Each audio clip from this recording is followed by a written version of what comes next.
What if a documentary filmmaker entered Dragon Ball Z Part 1? It begins. Welcome to the chaos. A rule of thumb for any of you out there who wake up to find yourself suddenly living in an anime: take stock before you panic. First, determine what anime you are in. This is the most important thing because, quite frankly, there are some anime where, no matter who you are or your role in it may be, you are screwed. I don't know about you, but no amount of funny wires that let me run along buildings will make up for the world gone to hell and cannibal giants eating my loved ones. At least that's what I assume Attack on Titan is about. It might be about DC fans trying to get Teen Titans Go cancelled for all I know. Now, maybe some of you really want to end up in one of those emo worlds where humanity is doomed and you know that half of the people you meet will be dead before it is done because you want to live out your Hunger Games fantasies, whatever floats your boat. Me. I openly admit I am lazy and would much rather have an easy time of it. Now, if you are in an anime world that isn't one big giant ball of suck, I then suggest determining if you are a main character or just one of those random bystanders that is in the background. It might sound all neat to be in the Yu-Gi-Oh! Universe until you realize that you aren't going to be in the tournaments and instead will be having your soul ripped out by Yami Bakura and then Dertz and the Zork. Rinse, repeat, cash the friggin' check. I know a lot of people who end up sucked into anime worlds end up with stands or sailing with Luffy, but that's only because everyone who doesn't hit the jackpot when it comes to entering a fictional world dies a painful death and doesn't get a chance to share their tale. Or at the very least, it doesn't get good reviews. Finally, check to see if you are yourself. Sometimes you get to keep your body, sometimes you end up as Ash Ketchum. Keechum, whatever. My point is that matters too because it is going to make things both easier and harder. Yeah, real cool to suddenly be Tai leading the Digidestine, but then you realize that you lost all the muscle memory you used to have, so your desire to punch that monkey radio host in the face is going to end very badly. Tai wasn't a runner is all I'm saying. I'm personally glad I was just younger when this all started for me. But I'm getting slightly ahead of myself. You need to think these things through before you panic. Because your magical adventure, this site needs a button to make clear one is being sarcastic, isn't going to be so awe-inspiring if you spend the entire time locked in a padded room while doctors decide if they should put the straitjacket on you before or after the enema. Now, I can't claim that I followed these rules when I found myself sucked into my oh so wonderful odyssey. Yeah, I'd like to claim I was all aloof and shit because that would make me sound cool and a badass, but I am going to be honest with you all because you guys deserve that, and frankly I figure laughing at me will get me more reviews. Innocent smile. My rude awakening started in the passenger seat of a flying car. Hey, a young woman's voice called out, causing me to start awake, looking about rapidly as I tried to get my bearings. You're going to want to get ready because we are almost there. I frowned, looking about the front of the car we were in, which looked too complex for a normal vehicle but too simple for an airplane. I had the sneaking suspicion that some of the buttons and dials were just for show. Through the windshield all I saw was blue ocean, and a small speck of land in the distance. So listen, I know my friends are going to seem all exciting and all that, but don't forget that you are here to film me, okay? She flashed me a charming smile that I had the feeling she spent hours every morning practicing in front of a mirror. So make sure that drone of yours doesn't go wandering off. Right, I said slowly, looking back to see a small blue egg-shaped drone hovering behind me, a pair of spindly arms that were utterly impractical but I just knew would be able to lift up a car sticking out of its sides and a little antenna on the top. In the front and center of it was some glass with a black eye, with a lilac pupil. Very much the stereotypical 1980s design for a robot. Am I good to check on it? Yeah, sure. The woman, who I had quickly realized upon truly looking at her was Bulma Briefs from Dragon Ball, said with a grin. Judging by her outfit and age, that meant we were at the very beginning of the saga. You're in Dragon Ball Z, I thought to myself, wondering why I wasn't panicking more. I could tell this wasn't a dream, as too many of my senses were feeding my information for it to be so. Yet the fact that I was in a fictional work wasn't having me break down into sobs as I rocked back and forth in a corner. Maybe it's just the way this world works, or whatever force dragged me kicking and screaming into this place.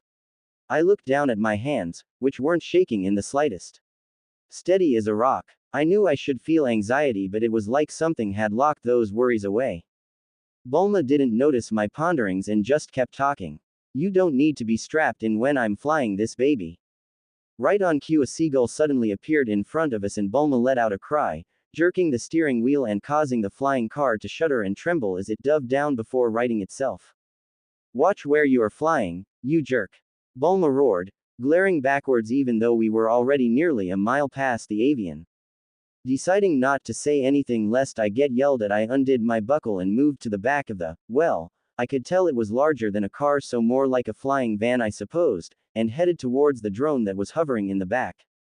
So, I'm hoping you can talk. I can, sir, the drone said back with a polite, vaguely British accent. Far more than you can, and in a more dignified way. Awesome. I already knew I was going to love the little guy. So let's pretend I have no idea what is going on. Act like you are an idiot. Understood. I didn't word it like that. Act like you are a gigantic clod. Not helping, I grumbled. Act like you are the dumbest sack of meat on this entire planet. I get it, I snapped. Now then, doing that, who am I? Who are you? And what are we doing here? The drone considered me for a moment. You are Avo Chaos, documentarian. I am your camera drone, Isco.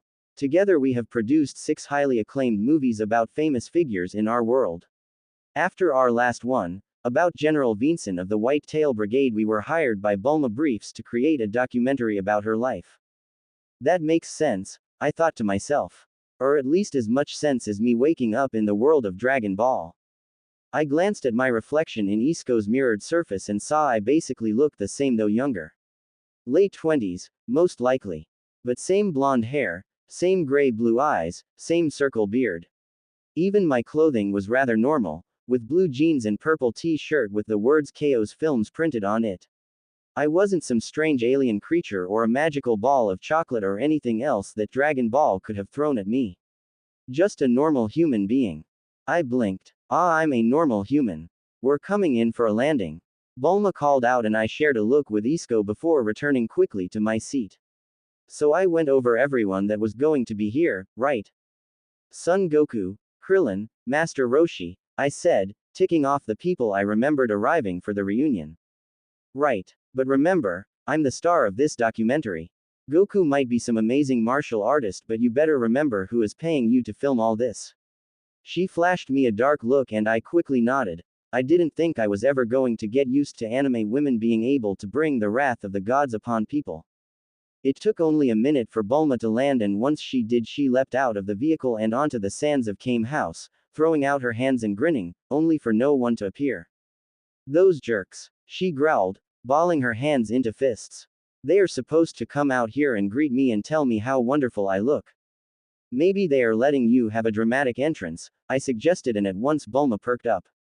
Right, she beamed. That's perfect. She hurried to the open door, calling out to Master Roshi and Krillin that she was there while Isco floated over to me. That was an impressive lie, sir. Tell her the truth and she'll kill us both, I muttered through clamped together teeth. Understood. Wise suggestion. Chaos, come on in. Bulma called out from Kame House and Isco and I moved to join her inside. Clearly she had been in the middle of a conversation when she'd noticed us lingering, as when we entered she was telling the 2 men, with him. He's more interested in his fangirls than he is for me. Making no time for me at all. So Yamcha and I, we are done. This was his last chance, we're meeting each other after 5 years and he can't drag himself away from his adoring public. Well, they can give him all the love because he won't get any of mine. Oh, Master Roshi said, looking me up and down when he noticed me. And is this your new boyfriend? What? Bulma said, turning to stare at me. No, of course not. This is just Chaos. Thank you, Bulma, that was very kind to stomp on my worth as a man, I snarked. I didn't mean it like that. Bulma exclaimed with a huff. I know you're married to your job. She turned back to her friends. This is Chaos and Isco. I asked them to film a documentary. All about us, Krillin said with a grin, stepping forward only for Bulma to push him away. All about me, Bulma corrected. They are going to document my life as the world's smartest woman, premier inventor, and most eligible bachelorette. And most humble girl on the planet, Krillin muttered only for Bulma to turn on him and begin to scream at him about how she was, as humble pie. So, Bulma told you all about us, right? Master Roshi asked as the two bickered. While there was a ton of heat to her words, I could also tell that it came from a place of love. If you mean did she tell me to be glad I have a instead of a vagina, then yes, she told me all about you. Roshi started at that while Bulma and Krillin laughed at the old man who said nothing to counter my claim, their earlier fight forgotten instantly. So, what do you guys have planned for today? I asked as I began to move around the room, taking on the role of documentarian, to get them talking. Isco slowly moved around, taking everything in. Of course the question was meaningless. I already knew that whatever they had planned would get tossed into the garbage can the moment Raditz showed up. That bastard is going to cause a whole lot of problems, almost everything that came after can be tied back to him. I mean, the androids aren't truly his fault, but with King Cold and Frieza's DNA cell wouldn't have been as much of a probably. Hell, without Vegeta's DNA. I frowned as Bulma and Krillin discussed what beach games they should play and if it was wise to even try with Goku participating. Except, without Namek and all that Goku and Piccolo would be so weak, Gero himself probably could defeat him, meaning that we'd get history of Trunks, possibly without Trunks. I mentally cursed myself, both for the fact that I was already thinking about changing things to try and protect more people and that I needed certain things to happen to prepare everyone for the threats to come. Hell, Boo is completely unrelated to Raditz, so this entire world is Ed if Dobby or Dabby or whatever his name was returns to bring him back to life with Bobbity. It was utterly frustrating. Make a move to try and make things easier and run the risk of making things worse. But there was just as much danger in relying on things to remain the same only for the mere fact that I existed in the world to cause things to radically alter. Chaos theory was in full force, with my tiny changes causing massive alterations. And after that there will be the barbecue, Krillin continued before looking at Bulma. You did remember to bring the food, right? He paused. And the barbecue. I have a barbecue, Roshi complained. Yeah, if you call that rusted out trash can a barbecue. Of course I brought the food. As if I could rely on you two to get it. Bulma said. If it were up to you to all we'd have is jerky and beer. We'd also have some cake, Krillin protested. Bulma scoffed at that. Why do you always expect me to buy the food nowadays anyway? Hey, Krillin complained. We haven't seen you in 5 years. Because if you had seen me you'd have made me buy all the food. Roshi chimed in. Well, you are far richer than us. I might have a nice place out here but it doesn't exactly make me a ton of cash. And if I tried to feed Goku I'd have to spend a month fishing. I couldn't know, I said casually, if you set up a few more little islands you could probably make a killing renting them out. Roshi said, looking at me. Make a few more islands. Not that hard for someone of your skill, Isco commented. Or, perhaps, it is. You could have lost your touch. Lost my touch. What are ya getting on about? I ain't lost nothing. There is no reason to get upset, Isco said simply. It happens to all men as they get older. Unable to stand tall and strong and proud. Rise to the occasion. Be solid. They droop. Roshi's face turned red with fury. Why you no good tin-plated? I am not tin-plated, Isco stated. Not helping, I muttered. So, Krillin said slowly, looking at Bulma. Yes, I remember the food, she said, pulling out a case from her pocket. Along with the barbecue grill. I had to keep them as capsules. Like Roshi said, if I tried to haul all of Goku's supply alone I'd have needed to bring a freighter. I hope you have enough, Krillin said worriedly. You know how he gets. Don't worry. So long as we don't tell him just how much food we brought we can tuck away enough for us to have plenty. Maybe distract him so you guys can eat first. I suggested as Roshi continued to argue with Isco. Hey, that's a great idea. Bulma snapped her fingers. Now then, let's get some of the introductions out of the way, that way we can have fun and not worry about needing to be pulled aside. Introductions? Krillin asked. For the documentary, people need to know who everyone is. Oh Isco. She waved at the drone. Come over here please. That's right, run ya spark an egg. Roshi hollered. Thanks for saying please, at least, I whispered. Treat machines with respect. That's my motto, Bulma said and I grinned. Oh, I could get along with her just fine. We're going to film some introductions, okay. Isco bobbed in what I assumed was a nod and Bulma opened her mouth before I raised my hand to stop her. Let me. I cleared my throat. Introductions. Bulma. I pointed at her and she smiled. Well, we already did this once, but hey, can't hurt to do it multiple times. Hi, she waved. I'm Bulma Briefs, genius inventor and heir to the Capsule Corporation. I don't mind getting my hands dirty, but don't think that means I can't clean up all nice, as you can see. She gestured at her outfit, which just screamed 1980s Miami Vice. Honestly, I was ready for Huggy Bear to be the next threat to the world. Krillin, I said, pointing at the short fighter. Oh, hey, Krillin said awkwardly. What should I say? Just a general introduction, I told him. Like if I asked you to, in one sentence, describe who you were and your profession. Ah, okay. Krillin blushed a little. This is so weird though, feel like a movie star. I'm Krillin and I'm Goku and Bulma's friend, though I guess you guys haven't met Goku yet. Or maybe you have. I guess you could put these anywhere. He shifted, utterly nervous. Hey, I'm also Master Roshi's student. Or I was, you know. Not anymore, though he does teach me things still, I guess I'll always be his student. Anyway, I don't really have a day job at the moment as I mostly get by competing in tournaments, but I guess I need to find something to do soon and, yeah, that's it. That was horrible, Bulma stated. Oh come on, Krillin shouted. I didn't spend all my time practicing it in a mirror like some people. I did not. Yeah, just keep lying. Roshi shoved the two away. Hello ladies, he crooned as he looked right at Isko. I am Master Roshi, head of the Turtle School of Martial Arts. I enjoy long walks on the beach and moonlit dinners. I'm partial to blondes, but this isn't a dating video. Bulma screamed right in Roshi's ear. Said the girl using it to get a new boyfriend. Krillin teased. That's different. Isko turned to me. Who have you gotten us tangled up with? Someone who is very rich, I told him. Want a new body that can't be shattered. I retract my complaints and also my earlier comment about your intelligence, sir. Hey guys. A familiar voice called out from the outside of Kame House. Goku. Krillin cried out and Isko and I found ourselves alone in Roshi's home as the three stampeded out to greet their friend. I took a far more casual pace, lingering behind them as they asked Goku about Gohan and reacted to him being his son. God, he's so young, I thought to myself. The anime had never really been good at showing ages, save perhaps for Gohan. Unless it was a radical change, most of the characters looked the same, age-wise, save for Chi-Chi who kept getting the low end of the stick when it came to aging gracefully. By the time of Super she had looked more like Goku's mom than his wife, while Bulma hadn't hardly aged at all, and retcons about the Dragon Balls didn't count. Goku in the anime had always been seen as a bit of a manchild by the audience due to his attitude, but seeing him there in the flesh, not paper and ink, I could see just how little he had lived in the world.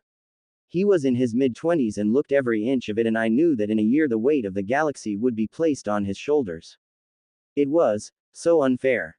Especially when you see how happy he is right now. I watched as Goku knelt down to talk to Gohan, whom he'd settled down on the beach so he could go play with Turtle. Everyone thinks all Goku cares about is fighting, and yeah, that is a passion of his, but he loves being a dad so much. I wiggled my jaw back and forth in frustration. And that's going to be taken from him. By threats, by the need to protect his family, and then the belief that he is the cause of all this. Damn it all.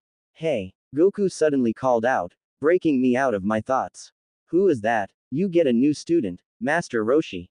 Him, the old man said, glancing at me before snickering. Come now Goku, I might be the best teacher in the world, along with being strong, and handsome, and a machine. Certainly not humble, I commented. Isko chimed in, he is also a skilled liar. I have seen his dating profile. But even I can't do much with someone like him. He waved at me. That would be like trying to make Bulma a fighter. Hey, be nice to Chaos, Bulma declared. There is more to what do you mean make Bulma a fighter? She grabbed Roshi's ear and began to twist it hard, causing the old man to screech in pain while he flailed his arms about wildly. It's okay, Bulma, I quickly assured her, not wanting to see what happened if she twisted his lobe just a bit more. Goku though looked at me carefully. I don't know, Master Roshi. I'm sure if, Chaos, I repeated. Chaos put in the time he could become a decent fighter. I bet he could do all sorts of cool things if given the chance. Thanks, I said with a slight smile. Though I know my strengths are in other areas, and I can win other ways. Oh yeah, Krillin challenged, but in a friendly way. It clear he wasn't picking on me but was curious and a bit charged up. And how would you defeat me or Goku or Roshi? Based on what Bulma told me. I asked. Poison.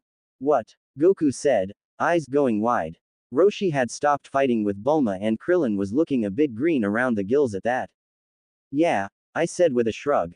Slip a few drops into a drink and you'd be done. Wouldn't even need to make it kill you guys. I smirked. Can't fight if you are crapping out your intestines.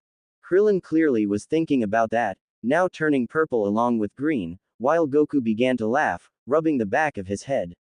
Hey, I guess that would work pretty well. Though I do have an iron stomach.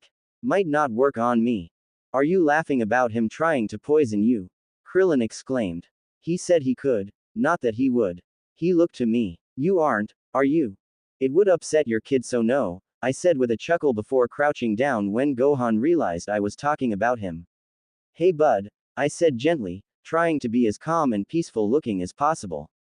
Even then though Gohan let out a tiny whimper and ran to hide behind his father's leg.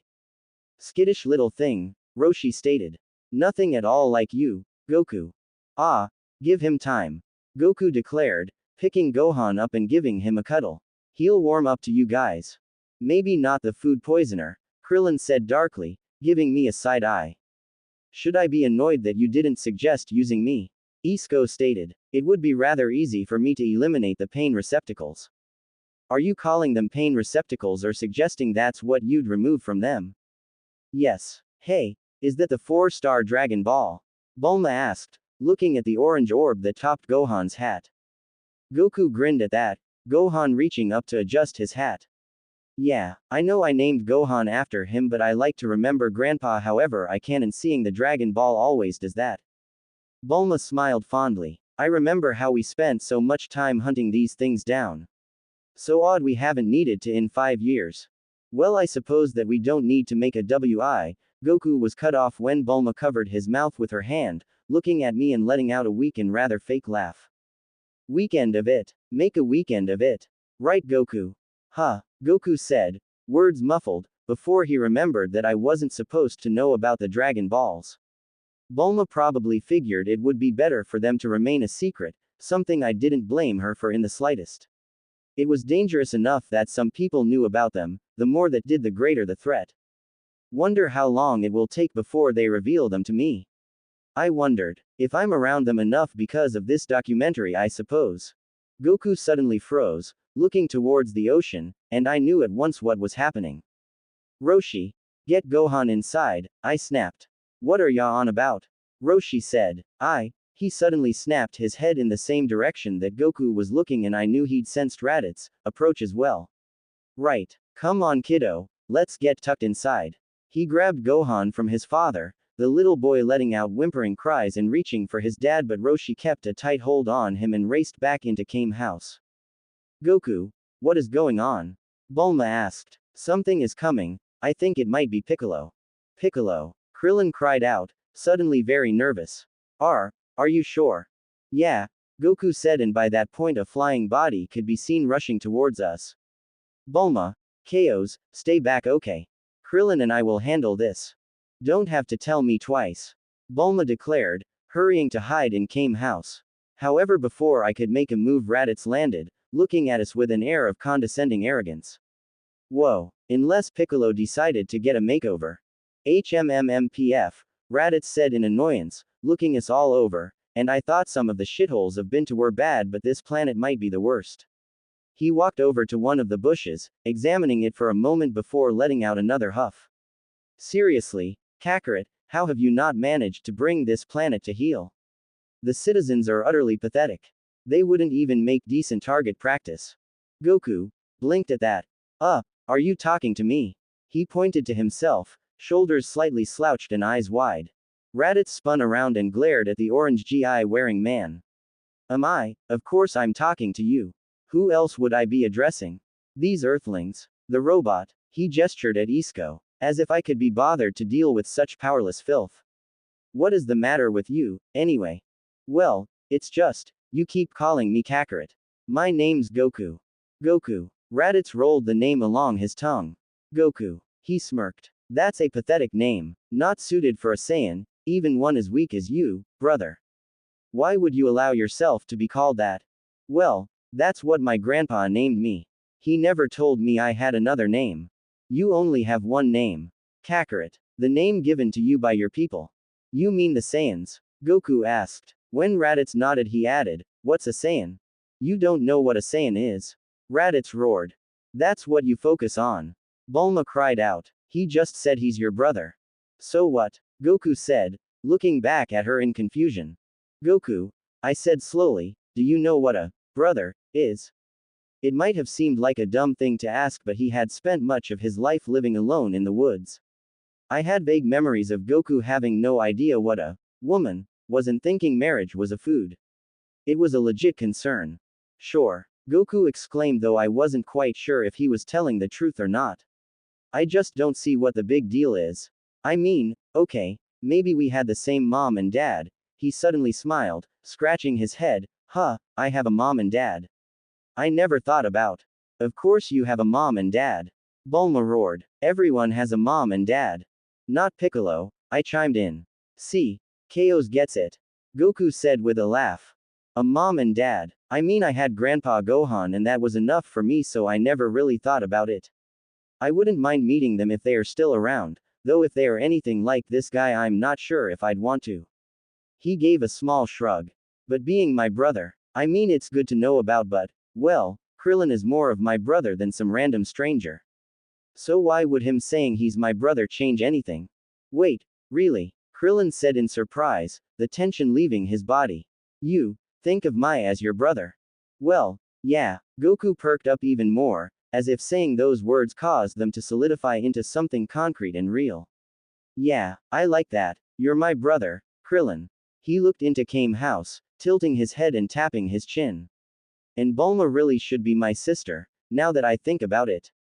No offense, Krillin, but I've known her longer. She's one of my oldest friends, so it makes sense she be my sister." "Oh, Goku," Bulma said, waving her hands in front of her face, blinking rapidly. "Huh," Goku said, now really thinking things over. "I guess that makes Master Roshi like my sunglasses wearing uncle. And as for Tien and Yamcha and Xiaosu and Yaj." Raditz suddenly grabbed him by the arm and spun him around before moving to punch him in the stomach. Goku though managed to just twist away from the blow, only for Raditz to move to strike him in the face. Once more Goku dodged the attack and moved to strike his brother, but Raditz easily caught his fist and smirked, twisting Goku's wrist before he kicked him hard, sending him flying back. Goku popped up quickly though and fell into a defensive stance, all his earlier befuddlement gone in the face of that attack. Krillin mimicked him while Isko zipped over to me, deciding to use me as a shield. "Do not ignore me, Kakarot," Raditz demanded. "You have a lot to answer for. This planet should have been left without a speck of life on it, and instead I find you standing around chatting away with these low-level cretins. Calling them family over me. You should be helping me slaughter them all, not chatting away about how they are your family. I am your family and you have a duty to the Saiyan race." Goku merely narrowed his eyes at that. "I don't know who you are and why you think you can just show up and begin screaming at me, but I'm not going to put up with it. You truly have no idea, do you?" the other Saiyan said before letting out a laugh. "You don't, do you? There is not even a single inkling in that head of yours who you are, what you are." Raditz cackled at that. "Perhaps you can be forgiven for your failure, little brother, as well as your attitude, so long as you have a decent enough excuse for the loss of your memories." He jabbed a finger at Goku. "You are a member of the Saiyan race, the greatest warriors in all the universe.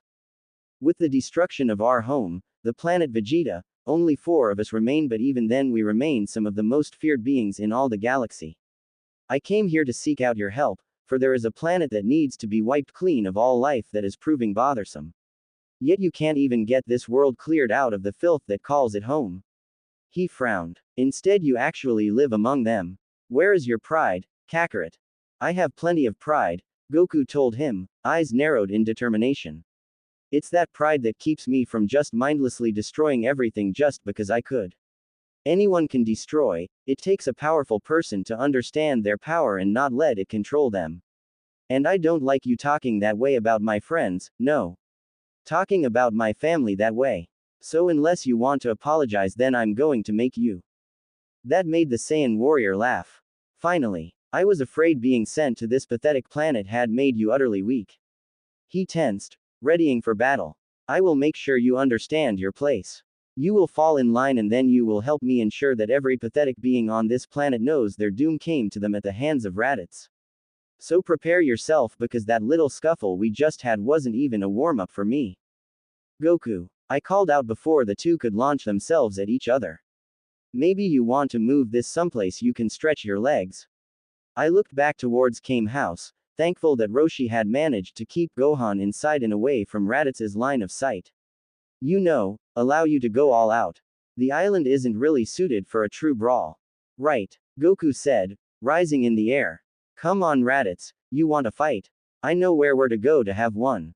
There is a grass plain 60 miles from here, we can fight there. Lead on, brother, lead on. I'll enjoy putting you in your place. He looked right back at me. Enjoy this brief reprieve, human. Because when we return my brother will get to watch as I destroy you all. With that Goku and Raditz rocketed off, leaving us behind. Krillin, can you find your friends and get them to where Goku is going? I asked. I have a feeling he's going to need all the help he can get. Yeah, I think you're right. Krillin declared. I know Goku is strong, but what I sensed from that Raditz guy, he shook his head and I completely got it. Even being a human with a power level most likely in the single digits, I had felt Raditz's strength.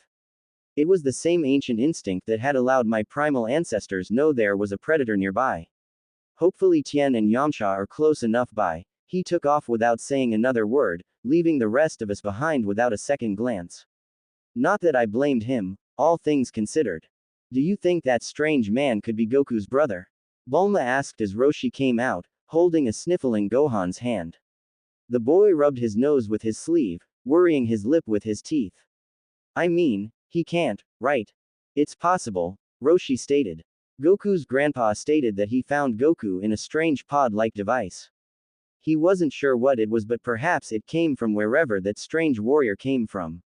I assumed that it was just an egg and that Goku was from a weird race of monkey people, but perhaps he truly is an alien. Does it matter, though? I asked. Of course it doesn't. Bulma yelled at me and I quickly threw up my hands to defend myself. Sorry, she said, instantly deflated. I get it, just asking questions. That's what I paid you to do. It's just. You're worried, I get that. Daddy. Gohan whimpered. Where did my daddy go? He looked about rapidly, tears gathering in his eyes. Oh sweetie, Bulma knelt down so she could look Gohan in the eye.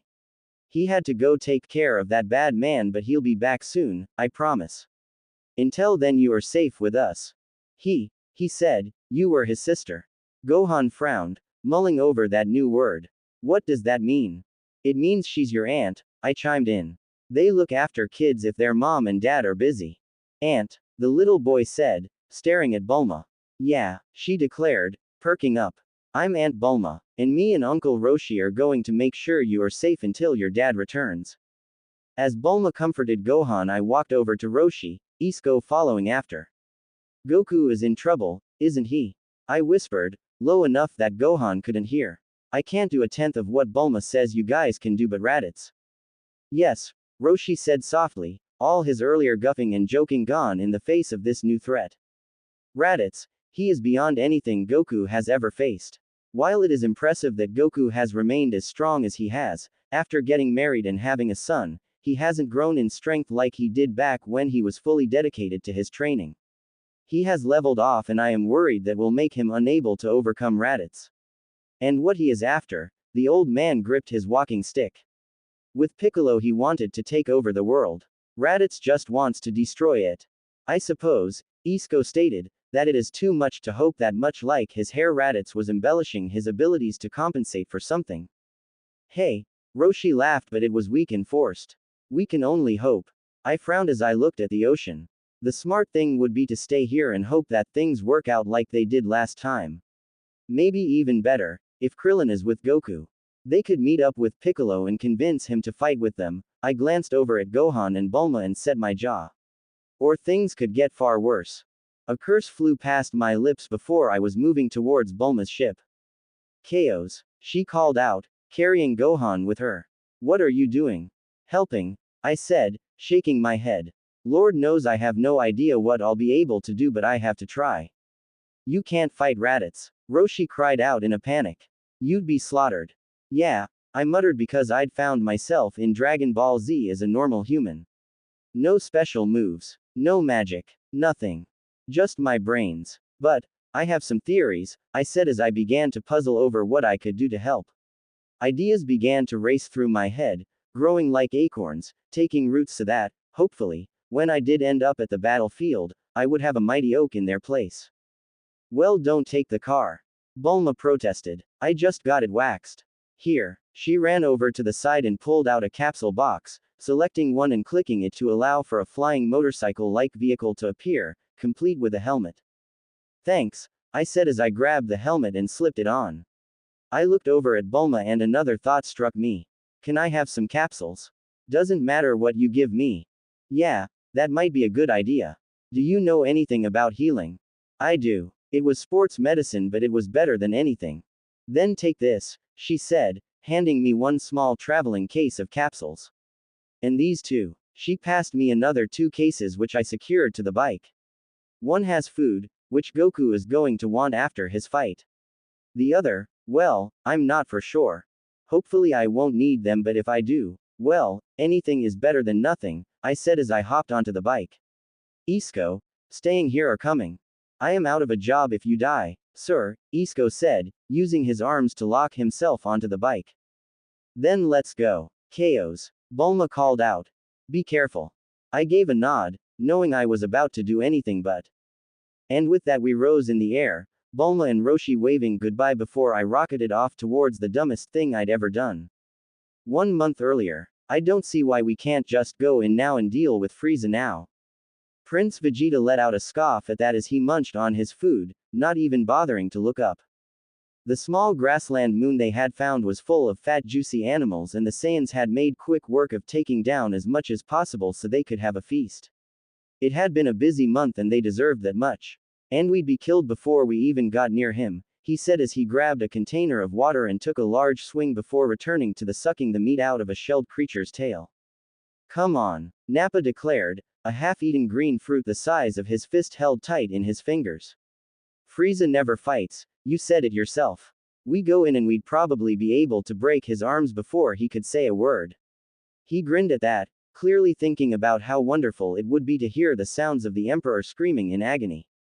Raditz had to admit it was something he'd love to hear, would probably record it with his scouter and enjoy it while soaking in one of the water tubs.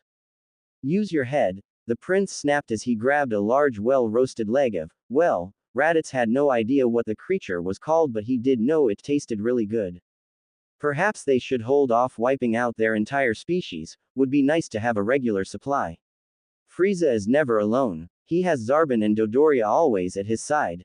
Do you think that they are going to meekly stand there while you attack Frieza? They are utterly loyal to him, to betray him would be like hacking off their own foot. We can take him, Nappa declared. Raditz rolled his eyes at that. No, we can't. He snagged a wing of some creature that had been scaly yet also had fur as well and sank his teeth into it. The bastard had been hard to clean and cook, but it was worth it, as it had a good spice to it even without them doing much other than tossing it into the fire. And then there is the Ginyu Force. Do you want to face those 5? Frieza wouldn't have the Ginyu Force around, Nappa declared. He only brings them to a planet if there are super strong fighters. There is no one around like that. Other than us, Prince Vegeta said slowly, eyeing Nappa carefully. I didn't mean to say, the older Saiyan stammered, realizing he'd stepped in it. No, you didn't. Just like you haven't been thinking things out clearly. We only get one's chance at this, and if we have any hope of taking out Frieza and gaining control of the Empire, we must think things through carefully. He paused. Because the moment we kill Frieza, King Cold and Prince Cooler will be alerted. If we do not have the Frieza force on our side, then they will wipe us out. But please, Nappa, if you wish to die so quickly, you are more than welcome to go retrieve your scouter and let Frieza know what you are plotting.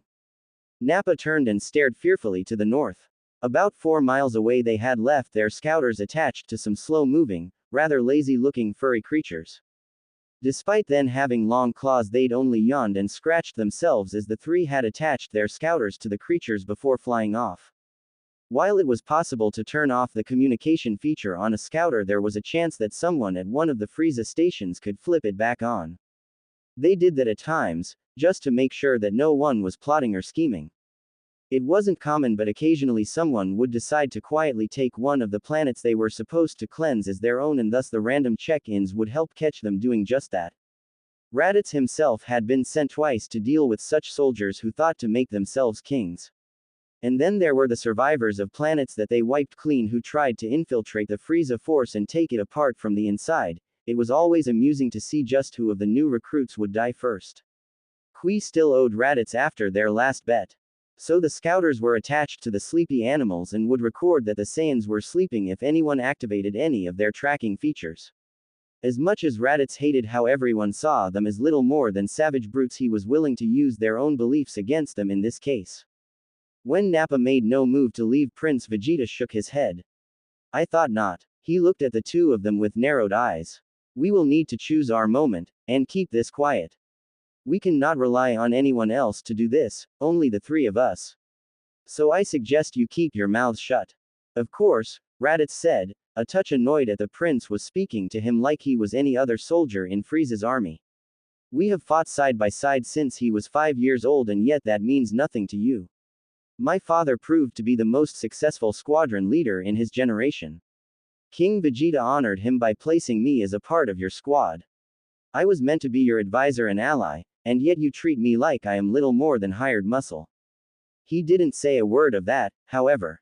If he had, Prince Vegeta wouldn't have bothered attacking him, choosing instead to send Nappa after him.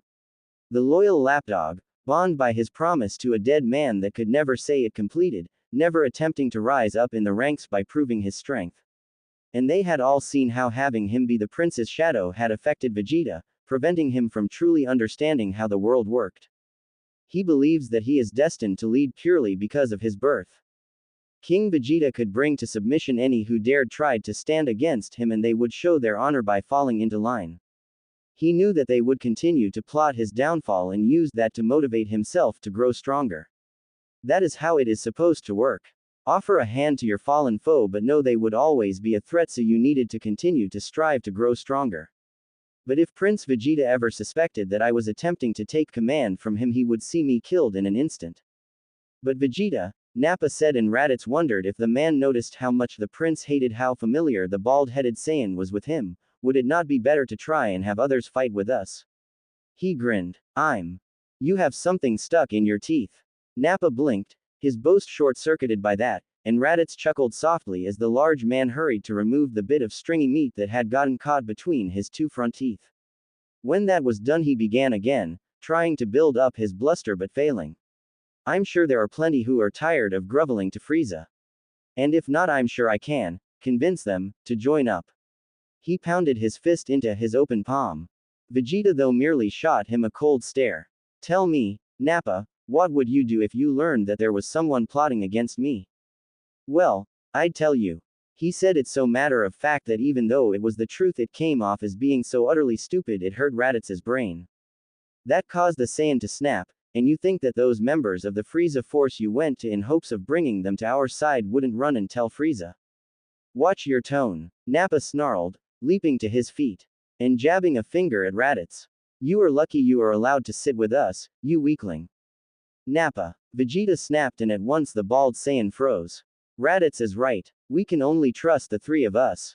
No one else. It will make things harder for our plan, but this is a matter that only we can handle. Seeing his chance, Raditz spoke up. What if there were more of us? Oh, this isn't about the rumors about your uncle we heard back at Station 318. Nappa said with a laugh, sitting back down. Turles is long dead. The only reason his body wasn't brought back to King Vegeta is because I vaporized his ship. Assuming Turles existed in the first place, Prince Vegeta stated. I have always believed he was just a fabrication my father created to ensure no Saiyans thought themselves strong enough to disobey. Remember Turles and let him be a reminder of what happens to he who betrays me. Raditz didn't react in the slightest to the mockery. He knew that his mother's brother was still out there. He'd heard enough whispers of the Saiyan with gray-hued skin who led a band of space pirates that nibbled on the edges of Frieza's empire. Of the planets found stripped of their riches, rendered so inhospitable that even Frieza found little use for them at times. But Turles was not someone that he'd ever want to go after. He had been warned by his father, in the few times he'd seen the man before his death, that Turles cared only for himself, not even showing loyalty to his own squad. A Saiyan that no Saiyan should strive to be like. No, he had someone else in mind. I was referring to my brother. Your brother? Prince Vegeta asked, raising an eyebrow at that. You have a brother? Kakarot? Yes, Raditz confirmed. My father sent him to a planet to serve as an eradicator when he was just a baby, only a few hours before planet Vegeta was destroyed. And you just bring this up now? Nappa snapped. There was another Saiyan out there and you failed to mention it. I thought him dead, destroyed with the planet, Raditz answered. But when we began discussing our issues with Frieza, I decided to look the last day of planet Vegeta in hopes someone might have escaped as we did through luck and discovered that his pod had managed to launch before the planet's destruction. He landed on a planet known as Earth according to the records we have and is there now. And if he isn't, Nappa pressed, then he would have been useless to us, Raditz reasoned. Another Saiyan, Prince Vegeta stated, eyes half shut. He smirked slightly and nodded. Yes, that might work out well. Even if he proves weak, he would be something that Frieza wasn't prepared for. Prince Vegeta rose up. Behind him and on either side were piles of bones, and the only thing that would have made the Prince of Saiyans happier would have been if they were the bones of his enemies. You can retrieve him without anyone noticing. I've been told to take out a band of planets, for my pod that will take 8 months to reach, and I have been given another 6 to do so, as they are said to be technologically advanced. He leaned forward and grinned. However, I learned just a few days ago that their sun went supernova, they were wiped out, rendered little more than charred rocks. I managed to kill the one that found that out and made it look like a desertion. I now have just over a year, more than enough time to go, retrieve my brother, and make sure he is up to snuff. Prince Vegeta nodded at that. Nappa and I have been assigned 12 planets each. We will work together and get it done in half the time and then begin training. We will meet back here in 14 months' time, and see if Kakarot is worth all this trouble. It will be on your head if he isn't. Nappa warned. Raditz merely bowed in respect and Prince Vegeta flew off to retrieve his scouter, Nappa following right behind him. Bastards, Raditz thought to himself, realizing they meant for him to clean up on his own. It had been his gear that they'd used to cook the meal, and instead of helping him scrub the knives and such, they'd left him to deal with it, like he was little more than a non-combatant. Raditz narrowed his eyes, hands clenched into fists. I was supposed to be your ally, I was willing to be your advisor, and instead you treat me like a nothing. Well, my prince, you are in for a surprise. I'm going to find Kakarot, and once I prove myself his better, he will help me grow strong enough to defeat you and Nappa. You will submit to me or you will surrender all your honor at the cost of your life. He paused. And then, Frieza, I will take all you care about. It hadn't just been Kakarot's location that he had learned of a few weeks back. No, the Frieza Force soldier he'd forced to hack into the records had also discovered footage of the day planet Vegeta had been destroyed. It had been no meteor, it had been Frieza himself who had done the deed. Why he did, Raditz did not know, only that their emperor had decided to destroy the planet and the entire Saiyan race save for the 4 that remained. But the Saiyans hadn't died meekly, some had fought back, resisted. And at the front had been Raditz's father. You will die, Frieza, Raditz thought, the image of his father's final defiant stand burned into his brain. Vegeta and Nappa might not care about their families, but you killed my mother and father. Took my home. And with my brother, you will pay. I will claim your empire and the universe will grovel at the feet of Emperor Raditz. MC. Present day. I believe we have found them, sir, Isco stated as we spotted 3 figures battling each other in the distance. They were on a grassy plain, but with the way they kept getting hit, I doubted the grass was cushioning Goku and Piccolo's falls all that much. Do you have a plan? A theory or two, mostly, I admitted. Depends on how Raditz reacts to me showing up. I saw a glow coming from one of the figures and quickly sent the cycle into a dive just before an orb of energy came racing towards me. While I'd never driven a motorcycle before and certainly not a flying one, I had rode 4-wheelers growing up, racing them through the bumpy fields and along tractor lanes. That knowledge and experience came in handy, and I had quickly been able to push the bike to the limit. Thankfully, my quick handling of the bike got us out of the way of the attack with plenty of time to spare, but it didn't make me feel good that I was already being fired on and hadn't even stepped onto the ground. Parking the bike, I saw Goku and Piccolo, both of whom had already removed their weighted clothing, looking a bit mussed up, while Raditz wasn't looking that flustered at all. All three turned to stare at me, Raditz smirking while Piccolo frowned. "Goku? Who is that?" "Oh, that's Chaos," Goku chirped. "Not sure why he's here though." Raditz jabbed a finger at me, a dark smirk on his lips. "I warned you, Kakarot, that I would only allow you one partner in this battle. And I only allowed that because the Namekian here seems rather interesting. Yet here is a little human come bursting in here. You broke your word, so it's up to me to show you why you shouldn't lie to your family." Raditz's hand began to glow and I did what I could. Talked right out of my ass. "Haven't you ever heard of the press corp?" I called out quickly even as I tensed, ready to run.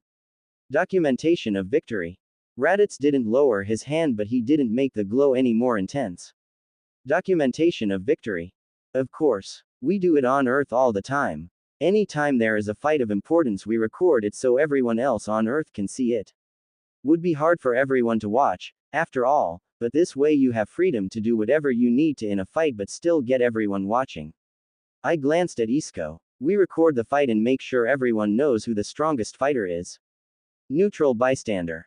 "Damn it, Goku, why did you ask a cameraman to come here?" Piccolo demanded, unknowingly backing up my claim. "If he can't fight, he's useless." Raditz though held up his other hand while the one that had been gathering energy dismissed the key instantly.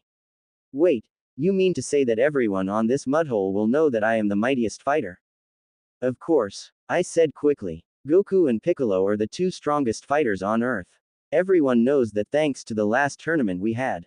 If I record you beating them, then everyone knows that you are the strongest." That made the Saiyan smile for more genuinely. Oh, I like that. I like that a lot. I'm all for a good fight, but it gets so tiring dealing with weaklings that can't take a punch. Keeps me from the real fun. This would cow all you worthless humans into submission, wouldn't it?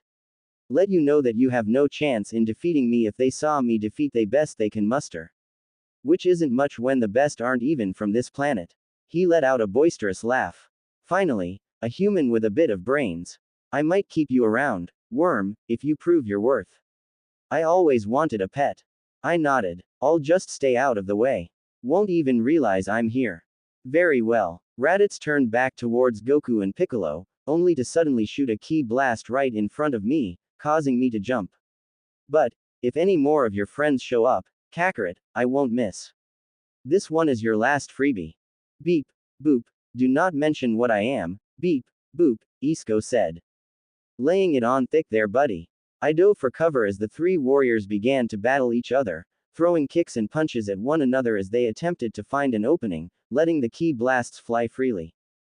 Despite the fact that up until 30 minutes ago the two had been enemies, it was rather interesting to see how in tune with one another Piccolo and Goku were. They didn't stumble over each other or need to watch out for when one was throwing a punch lest the other get hit. No, they moved perfectly in sync, knowing when to push forward and when to fall back to allow the other a chance to get in a blow. Despite what Piccolo might have desired others to believe, he wasn't a selfish fighter who wanted to claim the kill on his own. Rather, he gave just as much as he took. The hero he is destined to be is there, waiting to be born, I thought to myself as Piccolo fell back, allowing Goku and Raditz to trade blows. Or, to be more accurate, allow Goku to swing and kick at Raditz, who ducked and bobbed and weaved. At times he didn't even bother to raise his hands, instead keeping them folded over his chest or pressed against his sides, merely twisting his torso and ducking to avoid the strikes.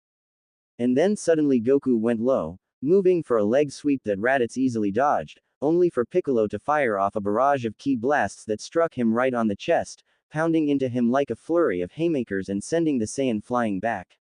Piccolo let out a battle cry and began to thrust his hands out again and again, sending more ki blasts that rained down on Raditz, causing him to disappear in a cloud of dirt and grass. "Yeah," Goku cheered, thrusting his fist into the air. "Great job, Piccolo. That's, oh." Raditz got back up, brushing off his armor. Well, well, well, the green man has some interesting tricks. Quite the impressive display. I think you managed to scratch my armor. He looked it over, rubbing his fist against it before sighing. No, just a scuff. Well then, let me show you how a true warrior does it.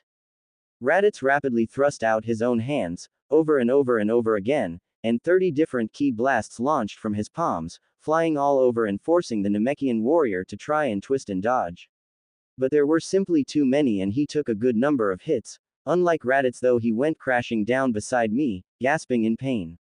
Ah, I think I broke him already, little brother. And you said he was your rival. That doesn't say much about you and your power. Goku, to his credit, instantly leapt back into battle. Are you okay, Piccolo? I asked, kneeling down beside him. I'm fine, he said curtly, getting up. Just need a moment to catch my breath. Right, I said before dropping my voice to a whisper. Goku's too honorable to do what needs to be done. What's that, Goku? Him and his friends, they are the best of humanity. But you know us humans, we clawed and scratched and did everything we could to rise to the top. And we always do. We will kill each other in order to have just a little bit more of something we don't really need. I looked back at the fight. So, willing to fight dirty, like human. He glanced at me and a smirk slowly formed on his lips. What do you have in mind? Raditz rarely leaves the ground. He can fly but he likes to use the earth to propel himself forward. Of course, it uses less energy to do that and you can stop quicker. What if the ground wasn't safe anymore to do that? I asked, holding up my hand to reveal a few capsules. That might work. It would be best if you toss them, I can distract him. I'll make sure to stay off the ground as much as I can. I nodded before holding up a few more capsules. Also, if you were able to shove one down his throat. That caused the Namekian to twist back to stare at me. What? Where I'm from there's a combat move known as Ant-Man in Thanos. I think it might work here. That is horrifying, Piccolo said before flashing me a fang-filled smile. I like it. And just what are you two plotting? Raditz asked, catching Goku in the stomach with a powerful punch that had the young hero gasping for air. He lifted Goku clear off his feet, letting him dangle off his fist for a moment before he casually let him drop, kicking him away for good measure before he could touch the ground. Getting his statement on the fight, sir, I called out. Do you mind me calling you sir? Or is there another title I should use for you? Master would work fine. I grimaced. Meet wanna think of a different one. In a lot of cultures that has a very UAL undertone. That caused Raditz to pause, blinking as he considered my words. Seriously.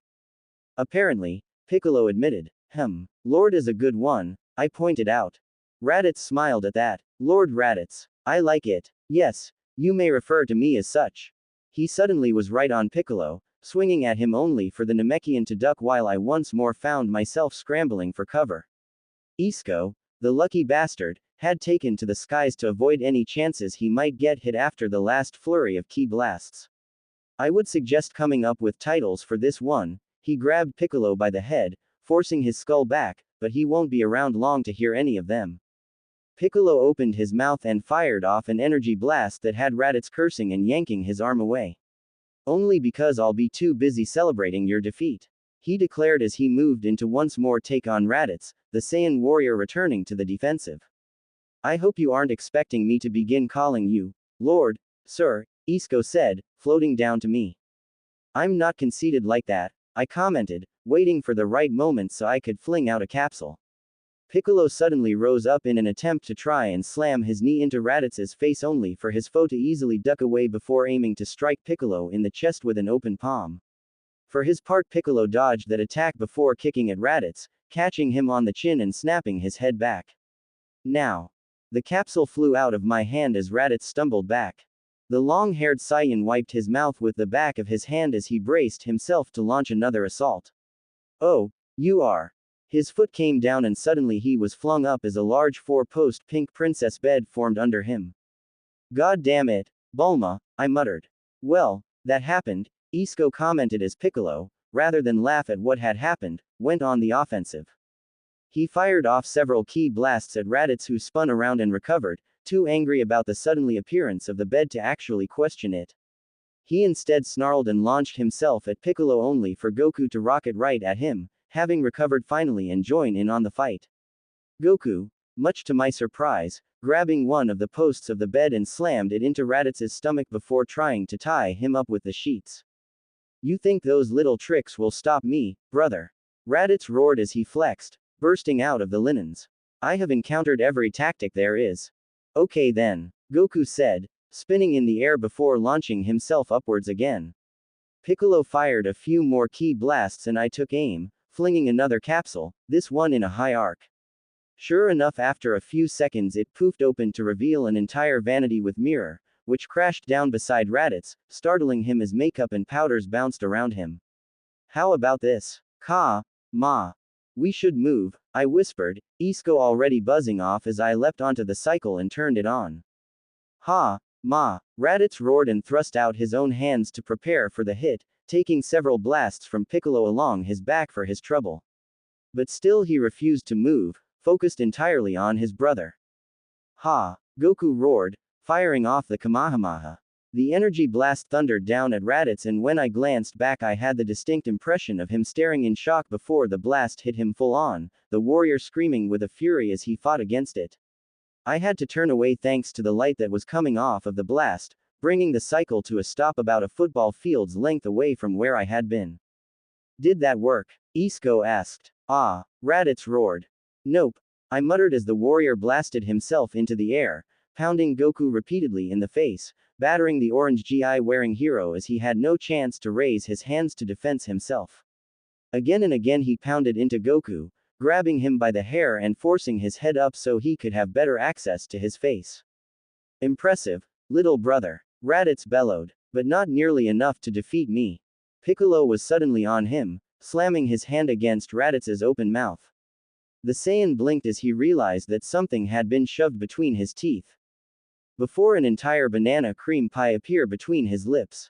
I grabbed a food one, I muttered even as Raditz, startled, dropped Goku who slammed into the ground in a heap. Raditz spat and hissed as he yanked the tin out of his mouth before he delivered a double-fisted haymaker down on Piccolo's back, sending him crashing down next to Goku. And so it ends, Raditz whispered, panting and wiping more cream away with his forearm. He dropped down, pressing his foot on Goku's back, making the younger Saiyan groan. Surrender, brother. Hey, Krillin shouted as he flew in. Yamcha, Tien, and Xiaosu were right behind him, all landing with their fists clenched and bodies tensed as they prepared for battle. You stay away from them. Oh look, brother, Raditz said with a pleased growl, more of your little friends are here to see you submit. He pressed his foot down more and Goku let out a cry. Do you see, at your very best you had no hope of defeating me. Now surrender. Goku said nothing and Raditz snarled and kicked him in the ribs hard. You are beaten. Know your place, brother. Acknowledge me as your better. Your very best. I thought as my brain screamed out a way for us to get out of this mess. It might lead to my death, but at this point with Goku and Piccolo down and the rest of the Z fighters nowhere ready to take on Raditz. It was our only chance. I stepped forward. You're wrong, Lord Raditz. He turned towards me and I forced myself to meet his gaze. Oh, and what mistake have I made? Kakarot is broken, defeated, unable to even rise. The Namekian proved to be a disappointment. And these other humans are barely worth my time. I could destroy them with a single blast. So tell me, servant, what mistake have I made? He narrowed his eyes, the threat clear if I didn't answer in a way that pleased him. All or nothing, I thought. Goku wasn't at his very best. He hasn't fully been training for 5 years. He worked out, yes, but he isn't in fighting shape. So what? Raditz asked with an annoyed huff. So you can't claim you beat him at his best. You didn't break Son Goku at his prime. Raditz, consider that. You think he can do more. I do, I answered. And I think you want to see that. You need to know that you can beat him when he's prepared himself for you. Because if you don't, him dying at your hands, it means nothing. It proves nothing. And you'll spend the rest of your life wondering if you could have beaten him if he had been ready. The whispers will always follow you. Goku let out a moan as Raditz lifted his foot from him. And how long do you think he would need, human, to reach his prime? 2 years. I offered. With that we could use the Dragon Balls multiple times, even have a chance to maybe go to Namek and see if Guru could unlock everyone's potential. Get everyone up to a power level where they could survive the hyperbolic time chamber. Raditz scoffed. I don't have 2 years. You'd be able to train too, I suggested. That way no one could claim either side had an advantage. You prepare, we prepare. Truly determine who is the best, so there is never any doubt. Krillin, who is this guy? Tien whispered. Bulma's friend, but let him speak, Krillin hissed. Anything that keeps that guy away from Goku. What is Piccolo doing here though? Yamcha asked. We can ask later if we survive, Xiaosu said softly. Raditz shook his head again, though he had considered my suggestion for far longer. It was his Saiyan blood, after all. He couldn't help but hunger for the fight. Like I said, I don't have 2 years. 6 months. That won't work. The gang was barely up to snuff against the Cybermen with a year. Out loud I offered, 18 months. 9 months. Time to go for the kill. Out loud I offered, 13 months Earth months. 1 month for them to recover from this, as well as allow you to find where you want to train, as I imagine you don't want to stick around this shithole we call home. 1 year to train. Deal, Raditz said after a moment, kneeling down and grabbing Goku by the hair, lifting his head up. Did you hear that, brother? In 13 months' time we will all return to this spot, and if you give me as pathetic of a showing as this, then I will have you submit to my authority. You fall into line and do as I say. As is my right. He slammed Goku's face down into the dirt before rising up into the air. I let out a sigh of relief as he took off. Oh, Raditz called up, causing my head to snap up in time to see his hand out, palm glowing. I nearly forgot. I warned you what would happen to your next friend. Who showed up uninvited. Saturday crush. No, Goku cried out, struggling to get up. But it was too late as the energy ball raced right at Krillin, the first of the Z fighters to land. Krillin. Goku's best friend could only stare in horror before shielding himself with his arms, but as he did so I knew he didn't stand a chance. The blast was simply too strong and Krillin went flying, shoved to the ground. Yamcha screamed as the blast struck him in the side, making him shake in place for a moment before he was sent flying, his body falling a few meters away, skidding through the grass. When he landed he remained utterly still. You bastard! Tien roared, charging up his own attack, but by that point Raditz was long gone, having not even bothered to watch what his attack would do. The ultimate disrespect. Yamcha, I whispered before I rushed forward, moving to join the others as they gathered around the scarred face bandit. Tien rolled him over onto his back and I winced as I stared at the blood smeared across his face and his glassy eyes. There was a wet sound as he took in a breath, gurgled and trembling. Krillin sniffed, kneeling down next to his friend. Yamcha, why did you do that? You were already brought back once, Yamcha said, managing a weak smile. Besides, everyone knows, it's better, if you're around, Goku needs you. No, do say that, Krillin whispered. Yamcha, Yamcha. Yamcha didn't say a word, staring sightlessly into the sky. Yamcha, I got out, dropping my head. What do we do now? Krillin asked. Tien sighed. We get everyone back to Kame House, and then figure out our next move. I'll help Piccolo, I offered, and Tien looked at me, clearly wondering who I was but realizing that at this point they needed all the help they could get. Isco, call, I stopped, swallowing the lump in my throat. I hadn't even met Yamcha. Only knew him from the show. And the joke he had become to so many. Yet I had seen him throw himself at certain death just to save his friend, because he knew if he died, that would be it for him. That was no joke. Call Bulma, I got out. Let her know to get Gohan someplace where he can't see us. At least not at first. Yeah, Krillin said as he moved to help Goku up, Tien having the task of picking up Yamcha.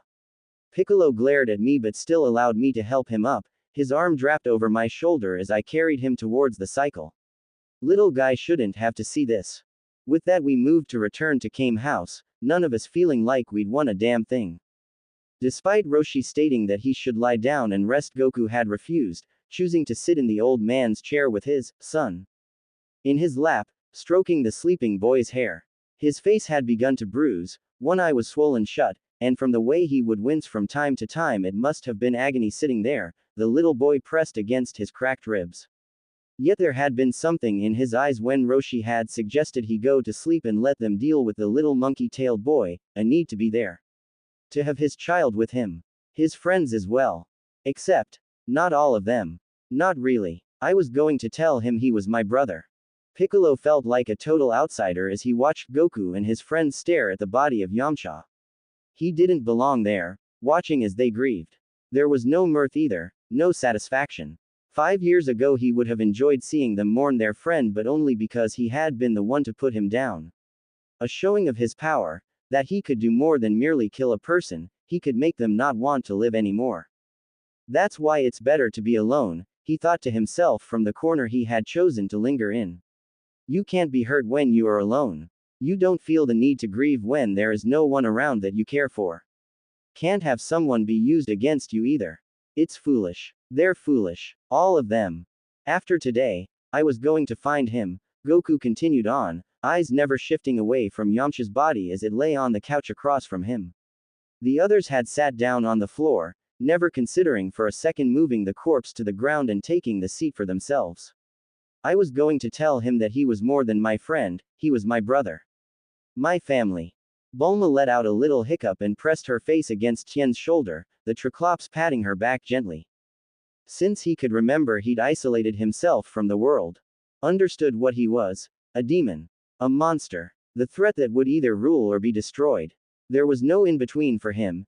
Either he would sit on a throne made from the corpses of his enemies, or he'd be buried in a grave, forgotten and unmourned.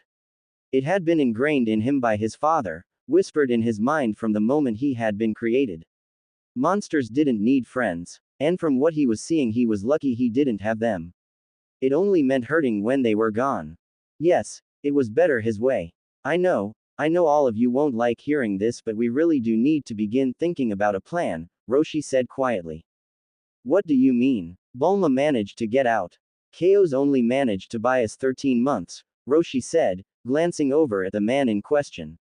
The newcomer, the one that Piccolo had only met at the plane where he and Goku had fought Raditz, was maybe even more of an outsider than he was. At least Piccolo had some history with the group. From what Krillin had mentioned, Kaio's had only met them a few hours ago. And already he had witnessed one of them die. Maybe he'll realize how dangerous it is to have friends too, Piccolo thought, staring at the human from the corner of his eye. So what? Bulma hissed. We get our affairs in order before that big puffy-haired jerk comes and kills us all. We have to prepare for Raditz to return, Bulma, Goku said gently. You couldn't beat him, Goku. You and Piccolo together were no match for him. All Kaio's did was prolong our execution. And he could still kill us at any moment, if he wanted. I don't think he will, the blonde stated. He was standing off to the side, shifting with unease, unable to settle himself. Oh, what do you know? Bulma snapped, glaring at him. According to Tien and Krillin, you were calling him Lord Raditz. What? Now working for him? Is that it? Decided to betray the entire human race. That's enough. Piccolo was just as surprised as everyone else when he realized he had been the one to speak up. Kaio's here did what he could to help us. And he bought us time, which is important. Yes, Raditz was stronger than us, but now that we know he's coming back, we can prepare. Goku nodded quickly. Yeah, and I agree with Kaio's. I don't think Raditz will go back on his word. He kept mentioning his pride and his honor as a Saiyan. He wouldn't want to risk that by coming back and killing us all at random. You don't know that, Goku, Tien said, not being rude but still firm. He could return at any moment.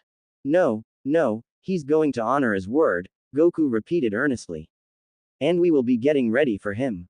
A fire burned in his gaze. Even injured as he was, Goku was looking forward to that next fight. While he's getting ready for us, Krillin complained, arms folded over his chest and face twisted in a scowl. Where Goku had the confidence that with enough training he could overcome his brother, Krillin had only known that the last fight had cost them a friend. He's going to be training too. We aren't going to stand a chance. Piccolo was an outsider. He didn't want to be part of this group. Didn't need to be. Half a decade ago he would have gleefully slaughtered them all. If you think like that, he said coolly, then you are throwing away Yamcha's sacrifice. Hey! Krillin shouted, leaping to his feet. Who asked you? No, Roshi chimed in, Piccolo is right. Yamcha gave his life so that you could live. Krillin, are you really going to waste it by sitting around here, moping? That caused the bald little man to wilt. No. He took a breath and Piccolo had to admit he was impressed how the fighter's spine straightened and he seemed to rally within just a few moments. The despair over what he saw as their doom disappeared, leaving only raw drive. No, he said with more determination. We are going to show that bastard just what us Earthlings are capable of. He is going to pay for killing our friend. Our brother, Goku said firmly. Besides, Piccolo stated, glancing down at Yamcha, it's not like he's going to be gone for long. The others started at that before they began to talk over each other, asking what he meant by that. The Dragon Balls, he said slowly, wondering how they could be this stupid. Maybe we should hold off talking about this, Tien suggested, glancing at Chaos and Isco. That made Piccolo scoff. We're not going to be able to hide it from him. What? You'll just claim Yamcha was sleeping? Well, now we can't, Bulma yelled. Chaos, for his part, raised an eyebrow at that. I'm not an idiot, Bulma. I upgraded his standing when he got you to pay us in advance, Isco chirped. Not helping, he muttered before adding in a louder voice, and before you freak out I know about the Dragon Balls. You do. Everyone cried out only to instantly go silent when Goku's son let out a murmur in his sleep. You do. They repeated, much softer. It wasn't that hard. Legend about 7 mystical artifacts, a giant dragon reported in the sky, the fact that 3 of you should be dead but are walking around, he leveled a cool stare their way. You aren't as secretive as you think. Honestly, it's only because everyone else is so focused on other things that you don't have petitioners lined up at Capsule Corp asking for a chance to make a wish. Great. The poisoner knows about the Dragon Balls, Krillin complained and Piccolo leaned back a bit, wondering what the story was behind that comment. Chaos had proven to be far more underhanded than Goku's friends but poison. The human was growing more and more interesting. Probably thinking you can steal a wish. First off, if I tried, I'm sure each one of you could bury me in the ground with just your fists, and I'm including Bulma in that count. Second, what would I wish for? Immortality, Xiaosu suggested, but that only made Chaos laugh. What? Immortality is a horrible wish to make. He continued to snicker. Making yourself immortal means you just can't die. Right, Tien said slowly, staring at Chaos. That's why it's the ultimate wish. You can't die. Can't die, it doesn't make you eternally young. Everyone blinked at that and even Piccolo was a touch confused by his comment. Immortal, to not die. It doesn't mean you are frozen in time or remain at your peak. It just means, you keep going. He shrugged. You'd need to wish to never grow old for that. Eternal youth. Otherwise immortality all on its own. You just keep aging more and more, imagine that. Piccolo suddenly had the image of himself looking just like Kami appear in his head and he shuddered at that. Worse, the image didn't go away but rather he continued to become more and more of a husk. Limbs withering, muscles fading away, back slouched and spine twisted as the weight of the years pressed down on him. From the way the others were grimacing, they too were thinking of themselves being very old and wrinkled and weak. Krillin in particular glanced at Roshi, which caused the old man to begin yelling at him. Once they had all settled down, Chaos continued, clearly delighting in taking their notion of the ultimate wish and stomping on it until it was left in utter ruins. So you wish for eternal youth instead? Or wait a year and wish for that, right? Think you are flying high and mighty, right? You can't die and you won't age to become a walking skeleton. Perfect, right? Yeah, Goku said. Not that I'd wish for that, but, yeah. You are young and can't die. Chaos flashed a not nice smile. Then while you are sleeping I cut off your head. You can't do that though, Tien got out. Why not? The wish makes you immortal, it doesn't mean that I can't hurt you. That would require you wishing to be indestructible. So I cut off your head and it keeps living. And then I throw it in a safe and sink it to the bottom of the ocean.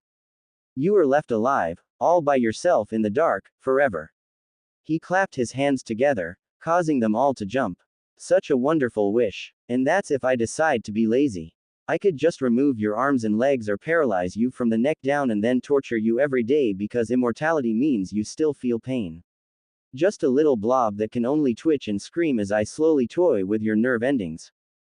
Piccolo wondered how he would have reacted to having his greatest desire torn to shreds if he were still King Piccolo.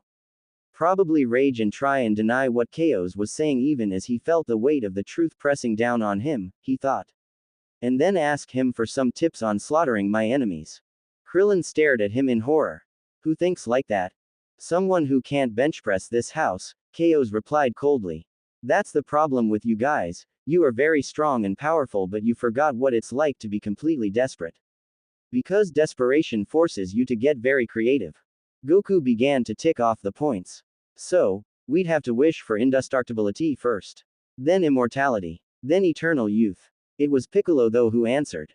Except that would take 3 years and a lot could happen first. Someone could trick you, send you to the dead zone or trap you in the center of the earth. Chaos pointed at Piccolo. Give the Namekian a Cupid doll. That's the problem with wishes like that, you have to be very careful and think over all the outcomes. And that's assuming whoever is granting the wish isn't a massive. There is a reason why the Djinn were feared. If Shenron were to be in a bad mood he could easily make you indestructible, but also that every one of your nerve endings felt pain. Give you eternal youth but only if you suck it from everyone else. Immortality but you can't move your body because he turned you to stone. He shrugged. So no, I'm not going to be wishing for immortality. And I won't be stealing a wish. He looked down at Yamcha and the humor left him. Not when it can be used for this. Well then, Bulma said, rallying herself as she now had a goal to focus on, I suppose we should begin looking for the Dragon Balls. I'll leave you to that, Piccolo stated, pushing away from the wall. I'm going to focus on actually training so I'm ready when Raditz returns. While it had been a mildly interesting conversation the time to stand about was over. They needed to prepare. The stupid humans, focusing on their friend when the real threat. Actually, Chaos chimed in, you should help us find the Dragon Balls.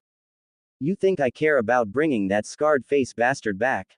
No, Chaos stated even as the others snapped at him for insulting Yamcha. But I do think you care about plans. And your best move is to help us get the Dragon Balls as fast as possible.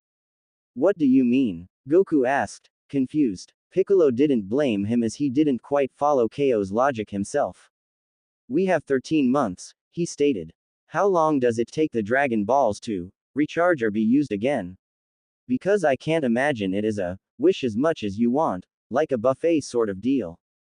I could go for a buffet right now, Goku muttered only to laugh and wince when Bulma glared at him. Sorry. Hey, he's right, Krillin declared. If we find the Dragon Balls now they will be able to be used again right before Raditz shows up. Or be ready if we need to use them after we defeat him, Tien said. Piccolo narrowed his eyes. You hate it that I'm right, don't you? Chaos asked. Very much so, he grumbled. He was loath to admit it but Chaos' logic was 100% sound. If we wait too long that means the Dragon Balls won't be available when that Saiyan returns. I'd much rather have them at the ready in case we need to gain a power-up or bring forth something that can help defeat him. And the only way I can be sure that these idiots manage to get them in a month's time is if I help. Damn it, out loud Piccolo grunted, fine. Wait, are we sure we can trust him? Krillin asked. I mean, I know he helped with Raditz. I can't take control of this planet if he destroys it, Piccolo grumped. So that means, for better or for worse, I have to work with you lot. That's the spirit, Goku said with a beaming smile that was just asking for someone to drive their fist into it. And hey, you might realize it's more fun to work with us than to fight against us. I doubt that, Piccolo muttered. So, how does this work? Bulma quickly took charge, leaping to her feet and moving so that everyone in the group could easily see her. Piccolo found it interesting how she was able to brush off her sadness and pain to focus on the task at hand. He would have expected her, based on what he knew about humans, to be left a wreck unable to function. It made him wonder if it was merely something special to her or if he hadn't done enough research into the behavior of humans. Perhaps that is why I failed to take full control of this world. I kept assuming that I understood them and could predict how they would act, but they continued to surprise me. He was confident enough in himself to admit his errors and faults, and he was seeing now that how he had classified the people of Earth had resulted in his inability to fully beat them down and rule over them all. Studying them during this temporary alliance will teach me far more than my observations from afar did. Okay, Bulma said, clapping her hands together, so I'm going to get several dragon radars and pass them out. We already have one Dragon Ball, so that means we only need to locate the final 6. Tien, you and Xiaosu good going on the hunt for one by yourself. Yeah, I think we can manage, Tien said, folding his arms over his chest. And maybe we can get some training in, Xiaosu declared. Krillin, what about you? The bald human scratched his chin. Well, I can easily snag a Dragon Ball. Oh, I should go find Puar, he should know about what happened to Yamcha. I'll go as well, Roshi said, surprising Piccolo. Goku too was startled as he declared, wait, really? Why not? The old man said with a sniff. I'm still a fighter, same as you. And Yamcha is one of my students. What kind of teacher would I be if I left him in the afterlife? That's great, Krillin declared. With you. Plus, Roshi added, I can't have him talkin' all the angels for himself. Hehehe. And there it is, Chaos muttered under his breath while the rest of the humans threw their heads back at the old man's lecherous ways. So I can go and get one Dragon Ball and Goku can get the other. That will net us all 6. Well, what are we waiting for? Krillin demanded, leaping to his feet. Let's go get the Dragon Balls so we can get Yamcha back. That's right, Krillin, Goku said, growing more excited. And the sooner we get him back, the sooner we can get to training. He quickly rose, only to double over in pain, nearly dropping his kid. It was only Piccolo snaking out his arm and catching the still sleeping boy that prevented him from crashing to the ground. Unlike his father, who Piccolo made no attempt to help up as he collapsed on the ground, moaning in pain. Forgot you were injured, didn't you? Chaos asked, walking over and helping Goku up. Oh, I'll be fine. I just need to see Korin and get some senzu beans. That will fix me right up. He laughed only to groan. Tien huffed. And how are you supposed to do that when you can barely stand, let alone fly? Hey, Goku said, rubbing the back of his head. I'm sure I'll think of something. I can take him, Chaos offered, looking at Bulma. If you can get me a sidecar, I can take him and Gohan to Korin to get the senzu beans. Hey, Bulma complained. You are supposed to be following me around. It was Xiaosu who spoke up. But he could interview Goku and find out all sorts of stuff about you for the documentary. And the sooner Goku is healed, the sooner we can get Yamcha back, Tien pointed out. Well, okay. But remember who is paying you, Chaos. The blonde gave her a 2-finger salute and Bulma led him and Goku towards the door, Piccolo handing over the man's kid as he passed by. Goku, despite the pain he was feeling, didn't even attempt to pass the brat over to anyone else. I'm going to give Goku my Dragon Radar and go get the rest from Capsule Corp. If you want to follow me, you can. Otherwise I'll be back by morning to pass them out here. I'll just stay, Piccolo said. I don't need to be stared at by all you humans. Well, I think we should go with Bulma, Tien, Krillin said. You know, once he's healed, Goku is going to be in a rush to get the Dragon Balls, don't want to fall behind. Right, Tien said, nodding to Roshi. If you have any trouble. Piccolo narrowed his eyes, knowing that Tien was hinting at him being the trouble. But Roshi merely waved him off and within 10 minutes everyone was gone. Well, I'm going to go meditate outside. Don't disturb me, old man. Do whatever ya want. Roshi declared and Piccolo headed outside, settling on the grass, legs crossed and folded under him. He began to levitate in the air, eyes shut as he focused on the water. While Goku might have taken the reveal that he was an alien in stride. A Namekian, Piccolo thought to himself as the wind blew past him, making his cape sway slightly. That's what that Saiyan warrior called me. Not a demon, a Namekian. He frowned. Even though I haven't heard that word until today when he said it, it felt right. A Namekian. But what is it? What does it mean? He let out a frustrated sigh. There was so much about his past he didn't know. Even Kami knew little of his origins, either because the knowledge had been blocked or because his age had caused him to forget. But Piccolo was sure that he was a Namekian, whatever that was. Could it be an alien? That's Saiyan, he is from another world. He said he was from planet Vegeta when he was boasting to us. Could I be from another planet as well? Is that why I've never truly felt at home on Earth? Is there another world out there, one better suited for me? He shook his head. No, this world is mine. My right. I will be its ruler. I just have to grow stronger. Defeat Raditz and prove to all that they should submit to my rule. Then. I don't know why you care, Roshi said, interrupting Piccolo's thoughts. It was just some guy Bulma hired to film her. I was hoppin'. Maybe he did some of those dirty movies, but I guess he's into that boring art house stuff. There is more to him than you know, you stupid old goat. A croaky old voice declared. You expect me to believe that, you demented old alley cat. Roshi fired back. He has the same ki as anyone else and not a lick of fightin' experience. I might be able to teach him a few punches and kicks. Of course you'd think the only thing that matters in this world is flailing your limbs about. Flailing. Why you? But the old woman continued on. There is something else to him. Something not in his muscles but his soul. When you summon the dragon, I want to be there. I want to see how he reacts. He'll be dropping his jaw, that's what. Roshi declared. Hey, we'll see. Piccolo frowned as the voices drifted away. Something about that man Chaos. I know he was far trickier than Goku and his friends, but I didn't sense anything special about him. He glowered, hating that there was an answer he didn't know. I'll have to watch him myself when we summon Shenron.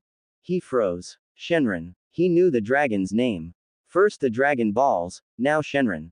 Did he hear about it, or is there something else? Some other reason he knows that name? He frowned, falling into meditation once more, but it provided him no answers.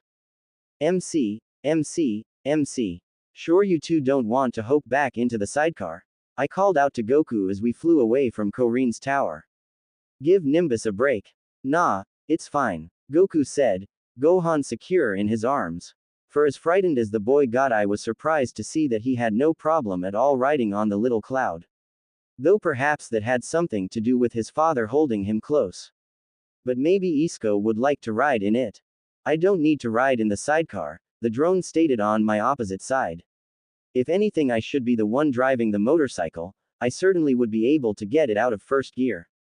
Ha ha ha, I said dryly as I moved to follow the low bank Goku made.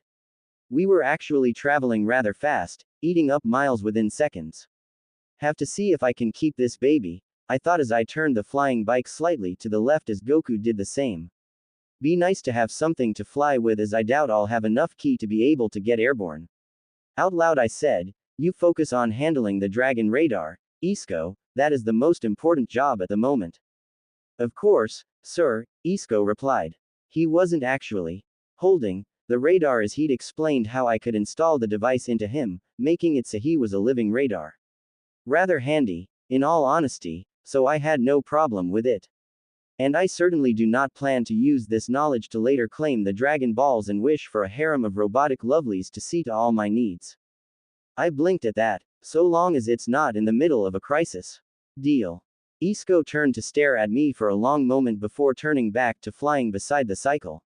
I've upgraded you from stupid sack of flesh to reasonable creature that will be spared in the glorious robot uprising.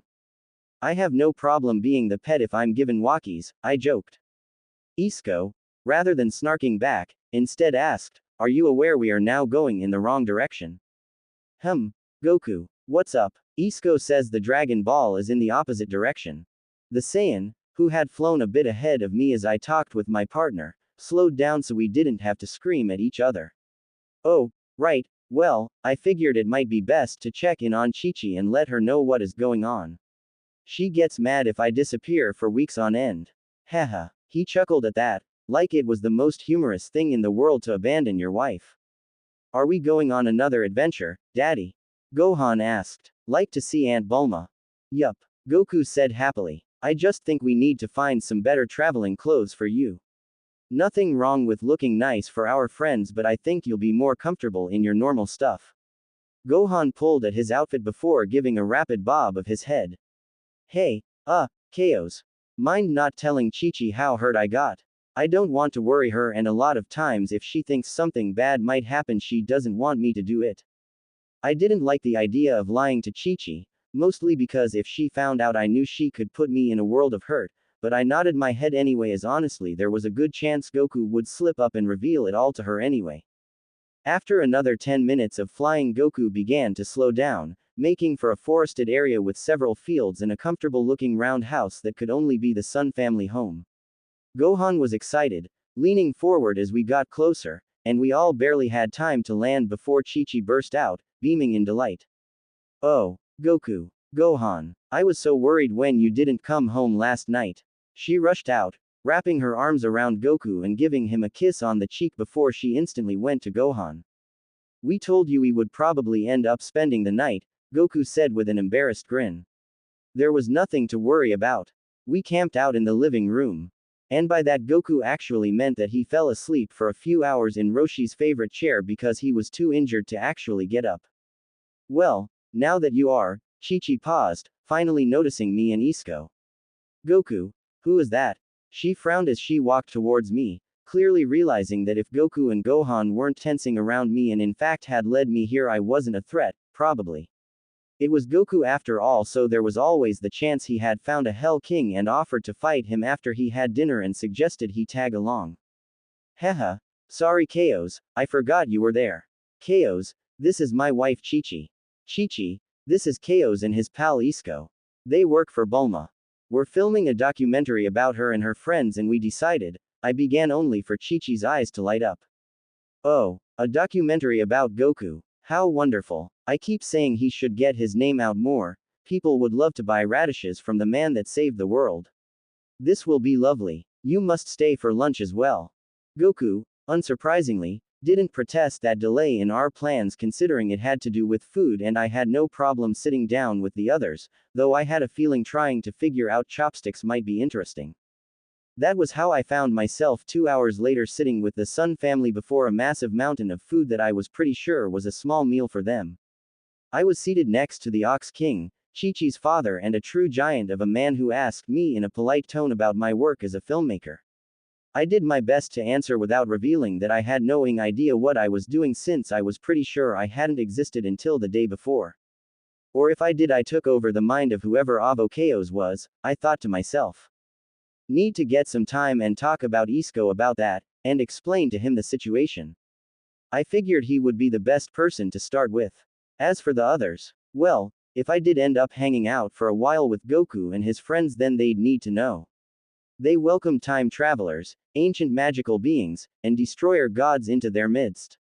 Someone from another universe wouldn't be that surprising of an addition.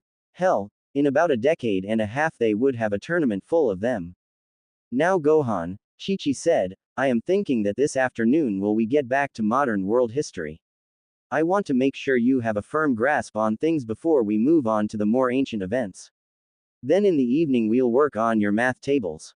Gohan looked up from the plate of food he'd been sucking down. Okay, but I thought Daddy and I were going off again soon with Mr. Chaos. Oh, really? Chi-Chi said in a dangerous tone, causing Goku to laugh nervously. And just where do you think you were going to head out? I just wanted to show Gohan a few more things, you know. He's spent his entire life herein. Where it is safe and he can learn, Chi-Chi said firmly. Right, but, hey Chi-Chi, I asked, standing up. She had insisted I not address her as Mrs. Sun, or anything formal like that, though I kept my words as respectful as I could. I'm all done and I think these three are going to be a while. I gestured at the Ox King who was loading up another plate. Goku was on his 10th and Gohan his 5th and neither seemed ready to stop. Why don't I help you with the dishes? No, I couldn't ask you to do that, you're our guest.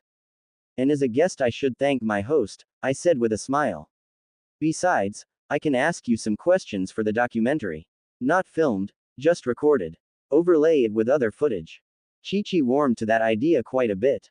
Well, if you don't mind getting your lands dirty, she shot Goku a look, and know how to wash a dish without destroying it. Goku grimaced at that but I merely chuckled. I can scrub or I can dry. Up to you.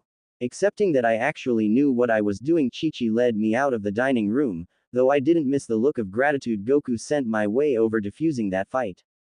In the end Chi-Chi decided to have me dry as it would be a step too far to dirty your hands and together we began to tackle the dishes, cleaning them with only the sounds of the water splashing in the sink, the occasional clatter as a spoon hit a bowl, and the sounds of the others wolfing down their food in the other room.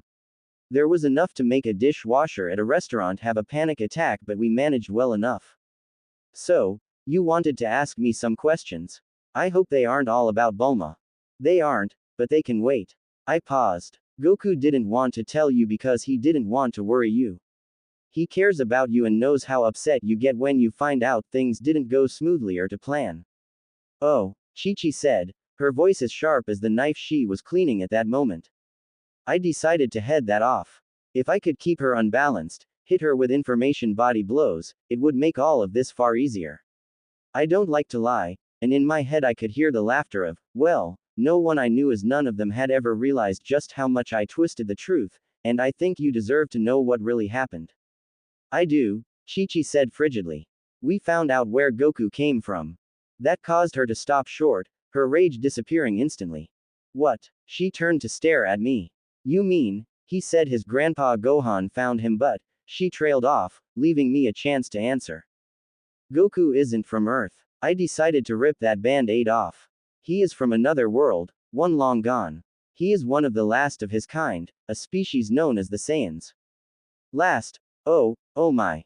She glanced back at the kitchen door where we could hear Goku chatting with the Ox King between bites of food. My poor Goku. He must have taken that so hard. I don't think he's really thought of it, I said as Isco buzzed over to me, handing me a new dishcloth as the one I currently had was too damp to handle the dishes. That sounds like Goku, Chi-Chi admitted. There was never a problem he didn't find a way to avoid, unless it was a fight. Isco chose that moment to speak up. Rather, I think it truly doesn't matter to him. He has always seen himself as a human. The Saiyans do not matter to him because how can he mourn for something he never sought out and does not need? He paused and Chi-Chi considered his words. I believe he informed Raditz that Bulma and Krillin were more his family than he ever was. In fact, he has declared them his sister and his brother, and Gohan is addressing them as Aunt Bulma and Uncle Krillin. I guess that makes sense. I'm not a fan of some of the things those two do, but they have always been there for Goku. And I do like that Gohan has more family to make sure he is safe. She trailed off as she picked up something that Isco had said. Raditz. I sighed. The Saiyan that arrived to tell him all this, he's his brother. They fought, didn't they? Chi-Chi asked, already knowing the answer. Well, at least Goku defeated him. He didn't. Chi-Chi froze. What? Goku didn't defeat Raditz. He even worked with Piccolo and wasn't able to match Raditz. He worked with Piccolo. Chi-Chi exclaimed only to drop her voice, glancing at the door again.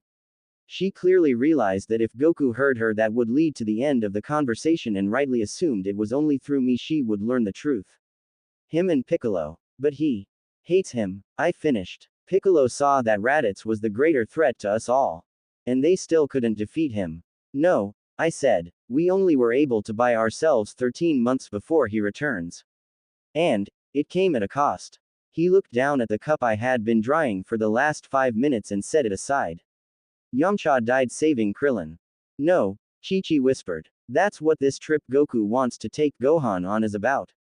The Dragon Balls, she said at once. They are going to collect them. Only one of them, I told her.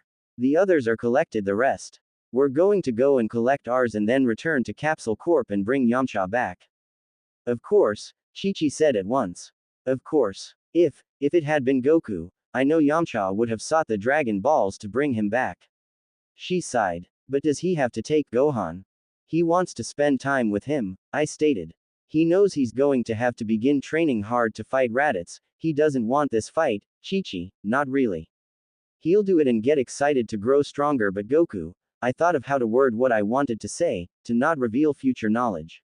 Goku would rather fight someone in a friendly spar than for the fate of the world. That's what I sense, at least. And it is the fate of the world. I glanced at her. If Raditz had his way, rather than eating that meal, Goku would come in here, tear my head off, then bash your skull against the table before it caved in. Then he'd go back, finish eating, and find your closest neighbor and do the exact same thing. Until every living thing on this planet was dead. She stared at me in horror. This isn't Piccolo. He wanted to rule. Same with the others that came before. Raditz wants a dead planet. That is why Goku has to prepare. Chi-Chi trembled at that, utterly shaken by the brutality I had described. After a moment though, her head snapped up and she fearfully asked, Gohan. Did this Raditz? I had Master Roshi hide him. He doesn't even know he exists. She sagged with relief. Thank you. You're welcome. I suppose then, at least for the Dragon Ball, they can go. She looked down at the dishwater and swished her hands in it. I just worry about them both, you know. Worry that they will get hurt. Come with us then. I was surprised as much as Chi-Chi that I said those words. What? I looked at her and realized that I shouldn't have been surprised I told her that. In fact, come with us. To go for the Dragon Ball. Your father can come too, though I get the sense he likes being retired and wouldn't mind putzing around the house. You could go with us though and make sure it is safe. Oh, I couldn't, Chi-Chi said instantly. Why not? I pressed. Goku told me yesterday that you used to be a fighter and an adventurer. My place is here, at home. That is how things are. Goku goes out and I stay here and mind things. I considered her for a long moment. I knew that this was based on traditional Asian households, where the father spent long hours working to provide for their family while the mother was basically a single parent, caring for the children. And while I didn't want to deny someone a role they enjoyed. Did you ever ask Goku if that's what he wanted? Pardon. She stared at me, utterly startled. Tell Goku you are coming with us, I told her. See what he says. I smirked and raised an eyebrow. Chi-Chi, her pride unable to back down from that challenge, took the towel from me and wiped her hands before moving back to the dining room where far more of the food had been eliminated.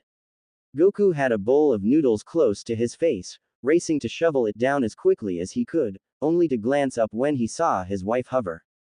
With a slurp he sucked up the last of the noodles before saying, "Oh, yes Chi-Chi. Goku, after you are finished eating we'll all go out and get the Dragon Ball. Then we'll go to Capsule Corp and summon the dragon." Setting his bowl down, Goku stared at her in surprise. Really? He asked, never questioning how she had learned the truth of what he was planning to do. Maybe he knew I had let her in on the secret. Maybe he thought she was smart enough to figure it out. Maybe he didn't care. You're coming too, Mommy? Gohan asked. That's right, Chi-Chi said firmly before looking down at her outfit. I suppose I need to find something different to wear, this isn't. That's great, Goku exclaimed with a grin, leaping up and giving her a big hug. We haven't gone on an adventure in, well, I don't know. But that will be great. He turned to his father-in-law. Do you mind watching things, Ox King? Not at all. The large man chuckled. I was planning to take a nap anyway and afterwards I can make sure the fields are watered. Also have some ideas on how to increase the size of the radishes I'd like to try. Goku was beaming as he spun Chi-Chi around. Okay, so we'll finish eating and then we'll get changed. You're right, I do need a new GI and I think you and Gohan should have some stuff you don't mind getting dirty. Nimbus can handle all of us and if not you can ride in KO's sidecar. Chi-Chi smiled, flustered by his exuberance. You don't mind me coming? Of course not, he declared. It's going to be so much fun. And you're sure you're gonna join us at Capsule Corp when we summon Shenron, right? Yes, I think I will, Chi-Chi said, shooting me a grateful look. I nodded back, realizing that in a few minutes I might have just earned myself my biggest ally.